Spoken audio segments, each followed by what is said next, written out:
Bonjour à tous. Aujourd'hui, on va traiter ensemble l'exercice suivant.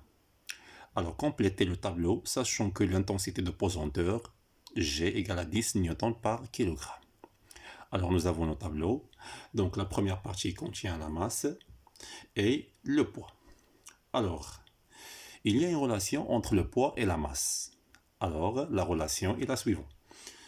P, l'intensité du poids, égale à la masse fois G, avec P représente l'intensité des poids exprimée en newtons, M c'est la masse en kilogrammes, G exprimé en newtons par kilogramme. Alors, le premier cas, l'inconnu c'est le poids. Alors, on sait que P égale à 1 fois G. La masse égale à 10 grammes. G égale à 10 newtons par kilogramme. Pour ne pas tromper, n'oubliez pas que la masse est toujours exprimée en kilogrammes. Alors 10 grammes, je dois convertir en grammes de kilogrammes. Alors, égale à 0,010 kg. Alors pour l'application numérique, P égale à 0,010 kg fois G égale à 10 newtons par kilogramme. Alors, je dois simplifier le kilogramme par le kilogramme et la valeur donc égale à 0,1 newton. Alors, voici le résultat. De même manière, donc deuxième cas, maintenant l'inconnu c'est la masse. Nous avons la valeur du poids et la valeur de G. Et l'inconnu, c'est la masse.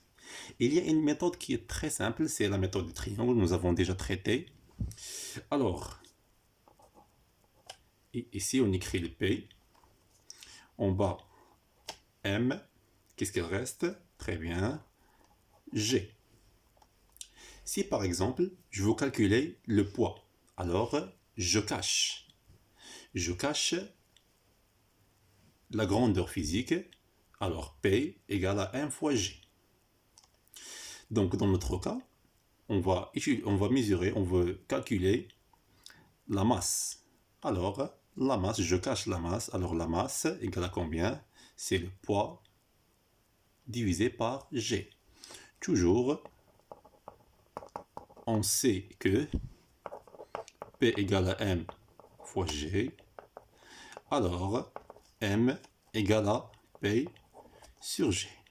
Donc, pour application numérique, le poids 10 newtons, G égale à aussi 10 newtons par kilogramme, 10. Donc, on va simplifier 10 par 10, newton par newton. Alors, qu'est-ce qu'il reste? Il reste 1 kilogramme. De même manière, on passe troisième cas, mais dans ce cas-là, l'inconnu c'est le poids. Donc, je pense que la technique est bien exprimée, bien expliquée. Donc, M fois G.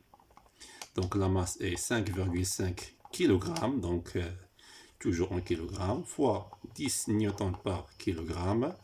Alors, ce qui donne donc le kilogramme par kilogramme, simplifié en kilogramme, alors égal à 55 newtons.